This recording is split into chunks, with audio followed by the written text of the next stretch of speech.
Hi guys, welcome to my channel. आज हम बना रहे हैं ऑयल फ्री हेल्दी सैलेड जो हेल्थ के लिए बहुत अच्छा होता है। इसके लिए यह सारे इंग्रेडिएंट्स है। इंग्रेडिएंट्स का आप स्क्रीनशॉट ले लेना, जो रेसिपी बनाते समय आपके लिए काम आएगा।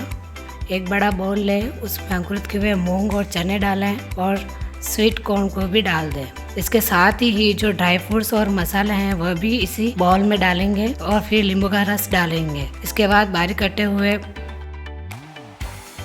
प्याज, टमाटर, खीरे को डालेंगे।